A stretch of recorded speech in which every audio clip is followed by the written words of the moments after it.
10:20 a.m., December 20th, 1941. The skies above Kunming, China, Lieutenant Hiroshi Fujioka, a Japanese bomber pilot, felt his hands shake uncontrollably. What he saw was unbelievable. A P-40 Warhawk, its nose adorned with a fearsome demon's mouth, plummeted from the heavens like a force of nature, screaming past his squadron at a speed that should have ripped it apart. His instruments registered the impossible. The American fighter was diving at over 480 miles per hour, its wings holding firm, the pilot in complete control. Fujioka would later write to his wife, "Today, I saw death wearing American wings. We cannot win against men who command physics itself." This was a turning point. The moment the Imperial Japanese forces encountered the American volunteer group, the Flying Tigers. But more importantly, it was when Japanese pilots faced a horrifying truth. The Americans had crafted machines that defied the laws of nature. The P-40 Warhawk couldn't match the Zero's nimble turns, its elegant climbs, or its graceful maneuvers. But it could do something that instilled icy terror in the hearts of Japanese pilots. It could dive through the depths of despair itself and emerge firing. Before that December morning, Japanese pilots were masters of the Asian skies. They had raced across China like a storm. Their Mitsubishi A6M Zeros danced through the air with unmatched agility. These weren't just pilots. They were masters of aerial combat, trained from childhood to become one with their aircraft. They had shot down hundreds of Chinese planes, suffering almost no losses in return. Their confidence wasn't arrogance, it was certainty forged in years of unchallenged dominance. They believed in their hearts they were invincible. The Zero was everything a fighter should be, nimble as a sparrow, deadly as a hawk, with seemingly infinite range. Japanese pilots spoke to their planes like lovers, sensing every vibration, every whisper of wind against the wings. They fought with elegance, transforming aerial combat into a deadly ballet, where they always led the dance. The few British Hurricanes they'd encountered over Burma were dispatched like flies. Nothing in the sky could touch them. They held this belief with the unwavering faith of zealots. Then came the reports that chilled their blood and shattered their faith. American fighters refused to dance. Instead, they soared into the freezing blue, pointed their noses down, and became falling stars.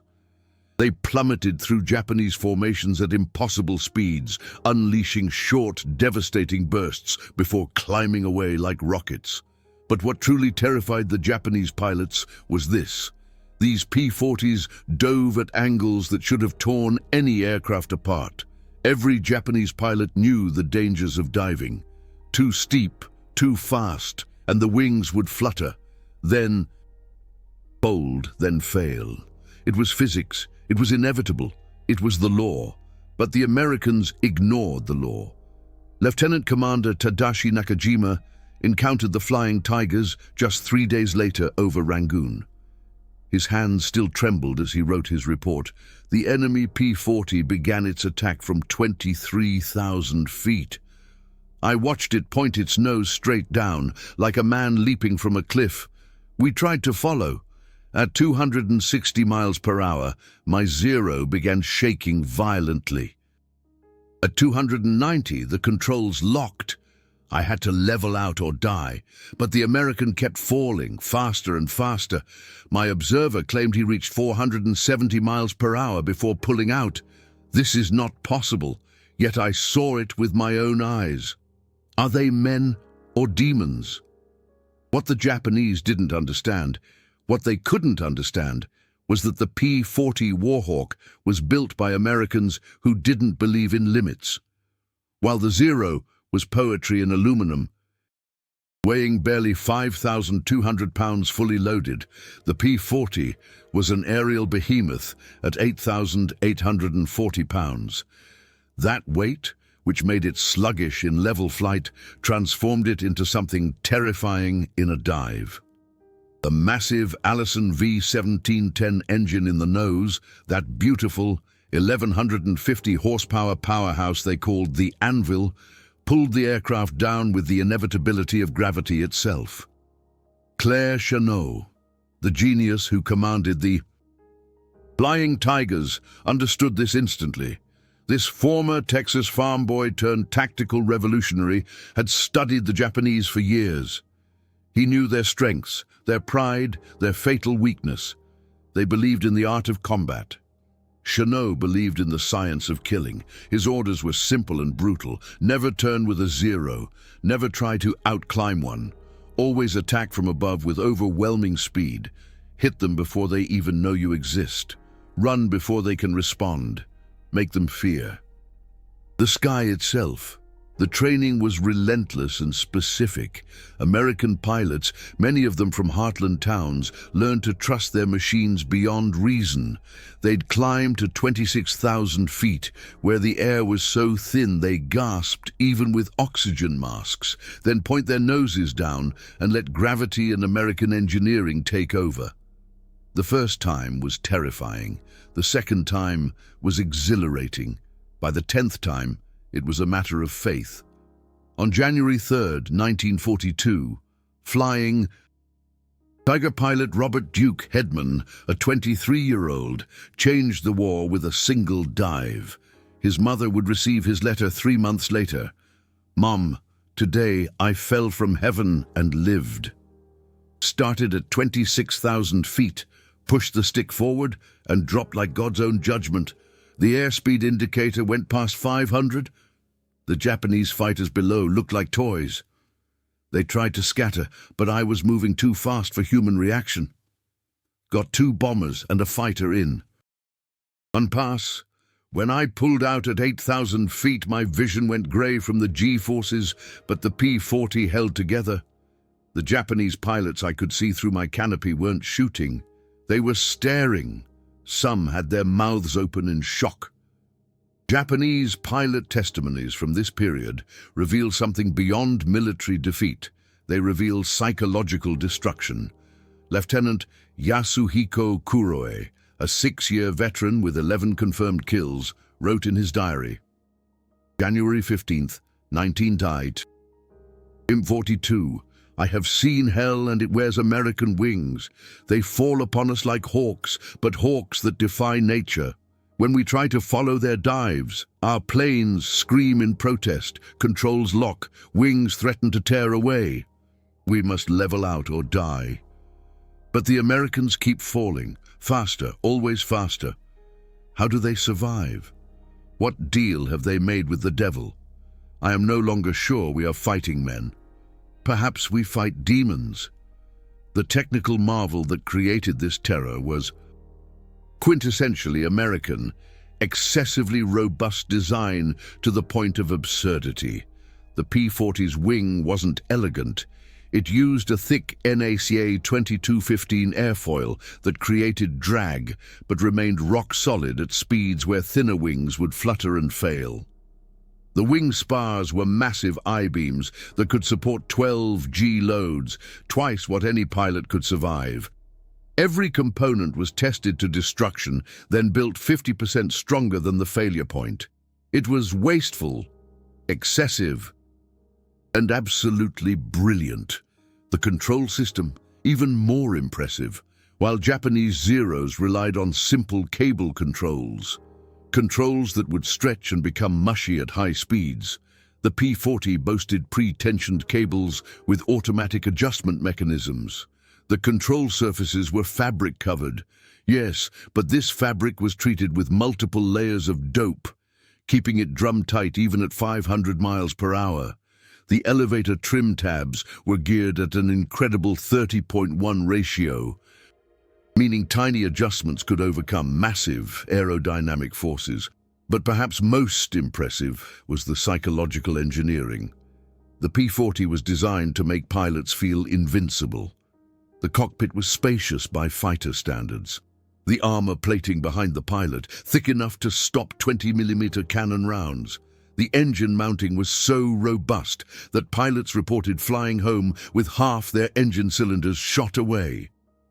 This wasn't just a fighter. It was a flying tank that happened to have wings. Japanese engineers studying crashed P-40s were horrified by what they found, where their Zeros saved weight with elegant solutions. Americans had simply added more metal. A report from the Mitsubishi Engineering Department stated, "The American aircraft uses enough aluminum in its wing spars to build 2 Zeros. The control cables are thick enough to anchor a ship. The engine mount could support 3 times the engine's weight." This is not engineering, it is madness. Yet this madness made their aircraft indestructible in conditions that would destroy ours. The psychological impact rippled through Japanese ranks like a plague. By February 1942, Zero pilots were refusing to follow P-40s in dives. Orders had to be issued, threatening court-martial for cowardice in the face of diving enemy. But how could commanders punish men for refusing to commit suicide? 3 Zeros had already lost their wings, attempting to match American dive speeds. 5 more had crashed when pilots blacked out during high-G pullouts. Their bodies couldn't handle it. Captain Mitsuo Fuchida, who had led the Pearl Harbor attack just weeks earlier, studied Flying Tiger tactics obsessively. His conclusion was devastating. The Americans have industrialized death itself. They use their weight, their power, their inability to turn as advantages. They've turned our strengths against us. A Zero is a sword, elegant and deadly in skilled hands. A P-40 is a sledgehammer that falls from the sky, and sledgehammers break swords. The mathematics of terror were simple and brutal. A P-40 diving from 25,000 feet could reach its target in less than 30 seconds. A Zero at 15,000 feet, even if it spotted the diving American immediately, had no good options. Climb, too slow. Dive, the Zero would come apart. Turn, the P-40 would be gone before the turn was complete. Run. Where do you run from gravity? Training accidents multiplied as Japanese instructors tried to teach counter-tactics. Young pilots, desperate to match American capabilities, pushed their Zeros beyond limits and died in training in what should have been safe skies. One instructor, Lieutenant Saburo Sakai, wrote, "I have lost more students to American tactics than Americans. They try to dive like P-40s and their aircraft disintegrate. They pull out too hard and lose consciousness, crashing into mountains. We are killing ourselves trying to fight like them." The most devastating psychological blow came from an unexpected source: Japanese pilot letters home. Censors noticed a pattern. Pilots weren't writing about victory anymore. They were writing goodbye letters. One recovered letter from Petty Officer Tetsuzo Iwamoto read, "Beloved Mother, I have seen the American fighters dive from heaven like angry gods. They fall faster than thought, strike harder than lightning. I am not afraid to die for the Emperor, but I am afraid I will die without even seeing my killer. They attack from so high we cannot see them until they are already firing. By then, it is too late. Please remember me as brave, even if I die running from a diving demon." The breaking point came on April 12, 1942, over northern Burma. What happened that day would haunt Japanese aviation forever. Flying Tiger ace David Tex Hill, a preacher's son from Texas, took on 20 Zeros alone. His wife received his letter months later. "Honey, today I danced with death, and death blinked first. Started at 28,000 feet, so high I could see the curve of the earth. 20 Japanese fighters below, circling like vultures. I pushed the stick forward and became a falling star. First dive, 520 miles per hour. The P-40 was screaming but holding. came through their formation like a thunderbolt, guns blazing. 2 confirmed kills. Pulled out so hard I nearly blacked out. Zoom climbed back to 20,000 feet while they scattered in confusion. Tex made 7 diving passes. 7 times he fell from heaven. 7 times the Zeros tried to respond. 7 times they failed.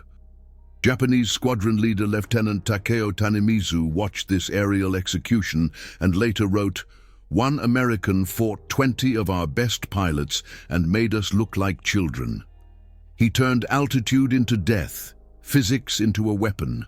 We fired thousands of rounds. He danced between our bullets like they were raindrops. When he finally left, waggling his wings in mockery, 3 of our planes were falling and 5 more were damaged. I have never felt such shame. We were not defeated, we were humiliated. But here's what the Japanese never understood. What made the P-40's dive superiority so devastatingly American? It was democracy in aluminum. Every single P-40 rolling off the Curtiss production line in Buffalo, New York, could perform these impossible dives, not just the special ones, not just the ones built for aces, every single one. Because in America, excellence wasn't reserved for the elite. It was mass-produced. The workers building these planes weren't master craftsmen spending months on a single aircraft. They were regular folks. Rosie the riveters and high school kids working swing shifts. Mary Rodriguez from Detroit, whose son was fighting in the Philippines, installed wing spars. She'd say a prayer with each rivet, keep someone's boy safe. Tom Washington from Alabama, who'd lost his brother at Pearl Harbor, torqued engine bolts with tears in his eyes. Making sure each one was perfect, these weren't just planes. They were love letters to democracy, signed with American sweat and delivered at 500 miles per hour. The production numbers told a story that made Japanese commanders weep. In March 1942 alone, Curtiss produced 142 P-40s, Japan's entire fighter production that month, 67 aircraft. But the numbers hid an even crueler truth. Each P-40 was identical, parts interchangeable, performance guaranteed, Japanese Zeros.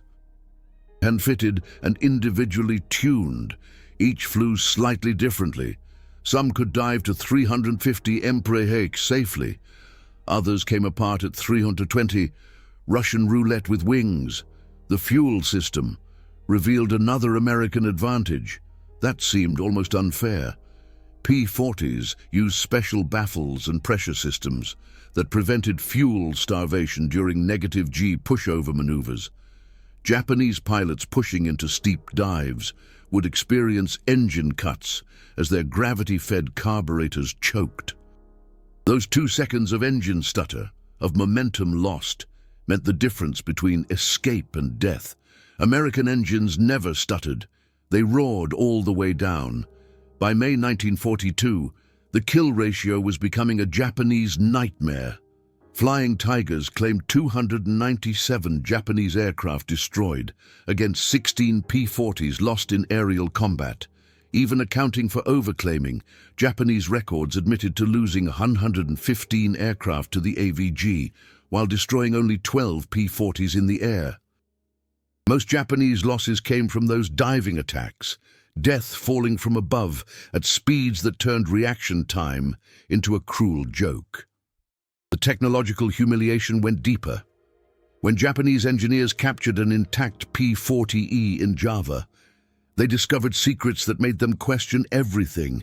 The engine mounting used a tubular steel structure that looked like overkill until you realized it was designed to survive 12G impacts.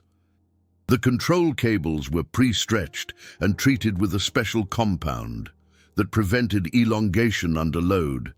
The hydraulic fluid was a synthetic blend that worked from 65° to 200°.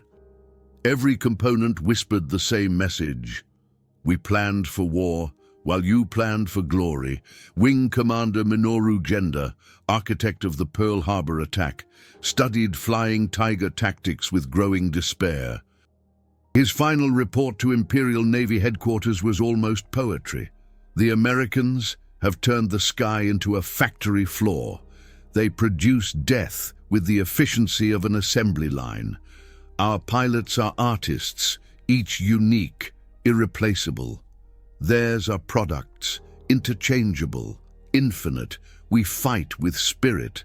They fight with statistics, and statistics are winning. But the most heartbreaking testimonies came from Japanese pilots who survived encounters with diving P-40s. Lieutenant Jiro Tanaka, recovering from wounds after a P-40 diving attack, told his nurse, "I saw my death coming. The American fell from so high he was just a speck, then a dot, then suddenly he was huge, filling my vision, guns flashing. I froze, my hands wouldn't move, my warrior spirit, everything I'd trained for, meant nothing. He was moving too fast for courage to matter. I survived only because his bullets missed my fuel tank by inches. I'm alive by accident, not skill." The P-40's dive capability influenced everything. Japanese bomber formations, previously confident in their Zero escorts, now flew in fear. They knew P-40s could strike from altitudes Zeros couldn't reach, at speeds Zeros couldn't match. Bombing accuracy plummeted, as pilots focused more on scanning above than aiming below. The sky itself had become hostile territory. These aren't just statistics from dusty archives. These are the moments your grandfather lived, the fears he faced, the triumphs that brought him home. Real pilots with families waiting, real terror in cockpits at 30,000 feet, real courage when diving through flak at 500 miles per hour. My own grandfather worked at the Curtiss plant. He said they'd sometimes find notes tucked into aircraft components. "Fly true, come home safe," for Pearl Harbor. Every rivet was an act of patriotism. If these stories move you like they move me, if preserving this legacy matters, then YouTube's super thanks, that golden heart below, helps me spend months in archives finding these truths.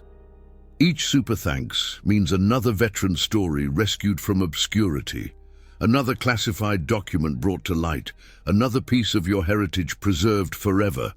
This isn't just about supporting a channel. It's about ensuring your grandchildren know what their great-great-grandparents accomplished when democracy itself hung in the balance. The revolution went beyond combat. In June 1942, American production methods reached a crescendo. The 10,000th P-40 rolled off the assembly line. Workers had painted a message on its fuselage, "From Detroit to Tokyo, with love." That same month, Japan lost 37 experienced pilots trying to counter P-40 dive tactics. They weren't killed by Americans. They died in training accidents, pushing their planes beyond limits, trying to match the impossible. The war was being lost in physics classrooms as much as battlefields.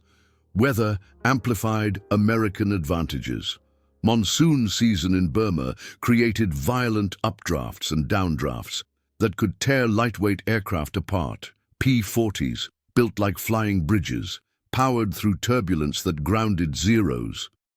American pilots flew in weather Japanese pilots couldn't survive, striking when enemies assumed they were safe.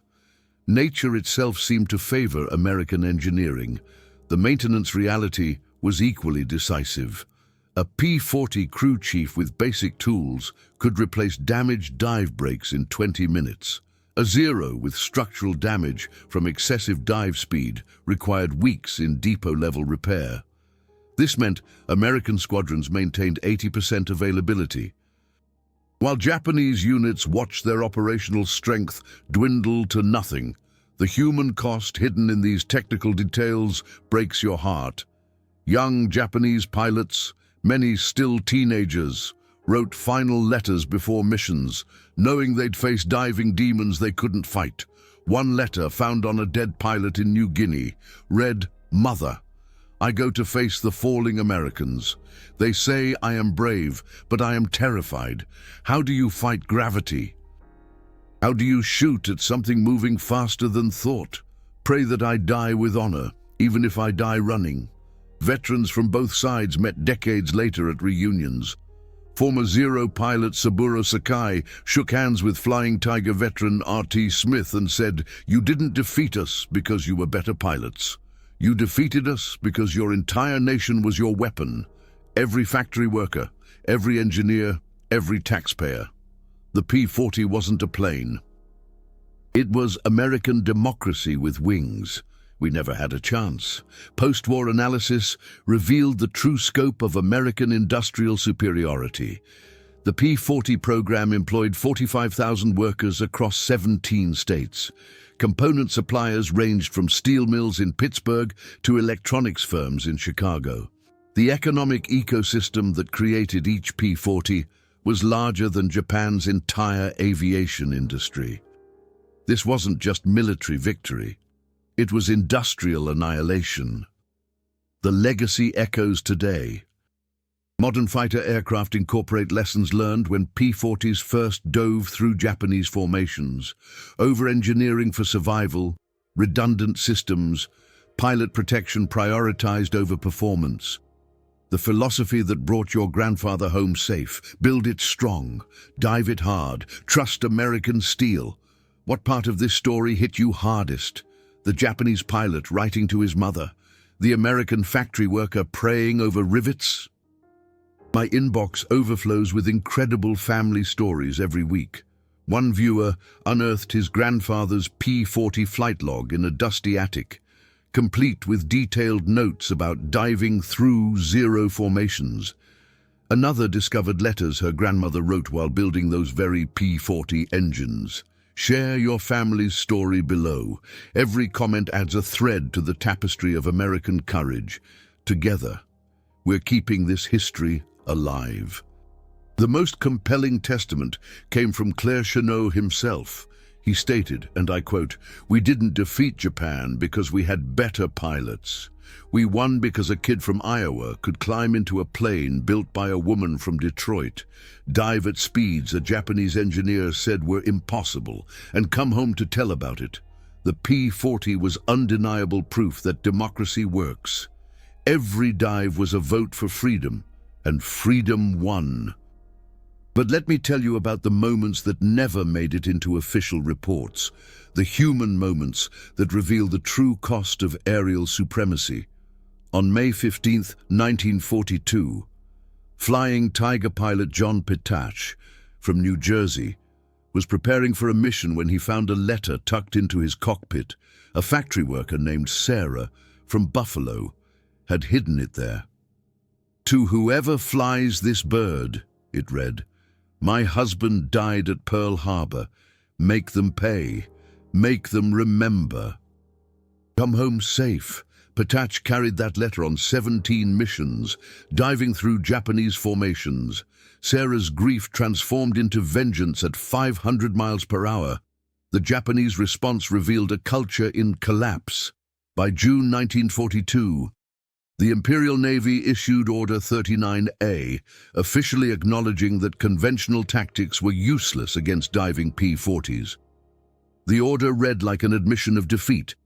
When engaged by P-40 aircraft from above, pilots will execute immediate evasive action without attempting to engage. Honor is preserved in survival against impossible odds. Think about that. The same military culture that would later unleash kamikaze attacks was telling its pilots to run from American fighters. Not because they were cowards, but because physics had chosen a side. The supply chain story alone makes you appreciate every rivet. The aluminum for P-40 wings came from Reynolds Metals in Alabama, where workers pulled triple shifts in 115-degree heat. The engine blocks were cast at Allison's Indianapolis plant, where women who'd never seen a factory floor before Pearl Harbor became precision machinists in weeks. The instruments came from Bendix in New Jersey, assembled by teenagers who dropped out of high school to support the war effort. Each P-40 was a symphony of American sacrifice, conducted at 30,000 feet. Here's a detail that breaks your heart. Japanese pilot training schools began teaching P-40 recognition drills, where students would practice spotting diving aircraft and immediately taking evasive action. 18-year-old cadets who dreamed of aerial combat glory were instead taught to run at the first sign of a falling dot. One instructor's manual, captured on Saipan, included the devastating line, "Survival against P-40 diving attack is victory. Do not seek engagement, seek survival." The metallurgy gap deserves its own moment of awe. The P-40's engine used pistons, forged from aluminum alloy 2025 T6, heat-treated to precise specifications that gave them strength at temperatures that would melt Japanese pistons. Each piston went through 17 quality control checks. A worker named Antonio Marcelli in Indianapolis would kiss each piston he approved, saying a prayer in Italian for the pilot who'd depend on it. His son flew P-40s in North Africa. Every piston was personal. Weather became an American ally in ways that defy belief.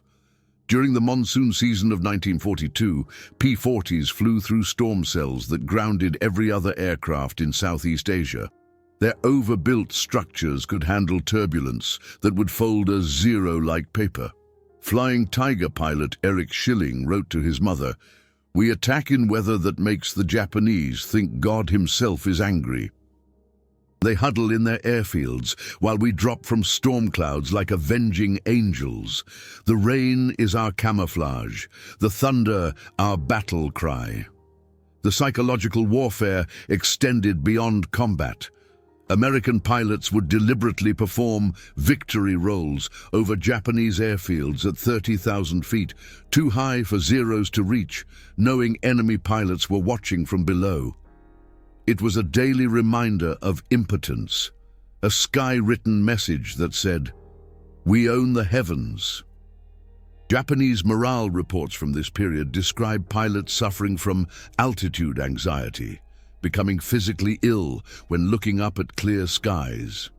The maintenance stories reveal American ingenuity at its finest. When P-40 crew Chief Sergeant Mike O'Brien from Boston couldn't get proper parts in China, he fabricated replacements from crashed Japanese aircraft. He created hybrid components that somehow worked better than originals. His P-40, nicknamed Frankenstein's daughter, flew 184 combat missions with Japanese metal keeping American wings in the air. O'Brien would say, "Every Zero we shot down made our P-40s stronger. We were literally building victory from their defeats."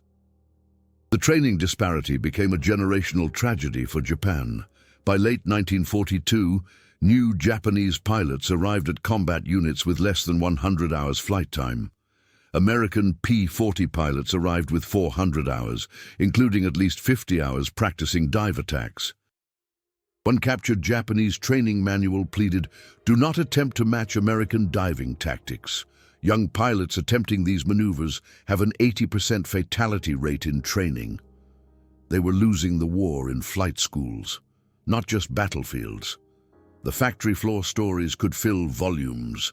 At the Curtiss plant in Buffalo, workers created victory clubs, where they'd compete to see who could exceed production quotas.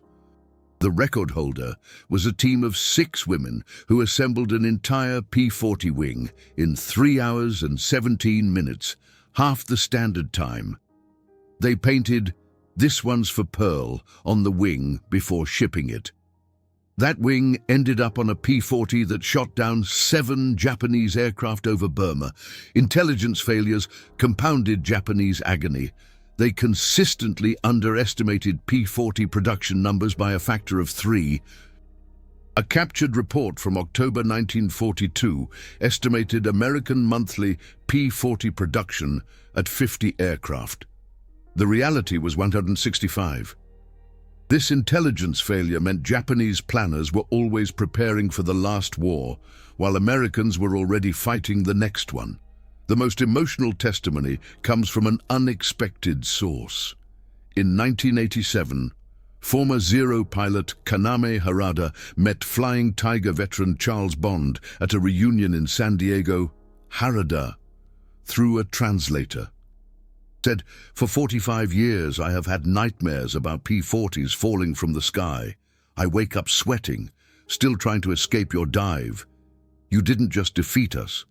You broke something in our spirits that never healed."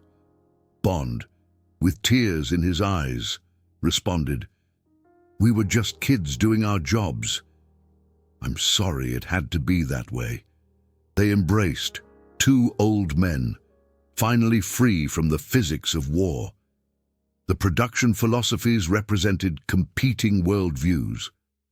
Japan built aircraft like samurai swords, each one unique, perfect, irreplaceable. America built aircraft like Model T Fords, standardized, reliable, infinite.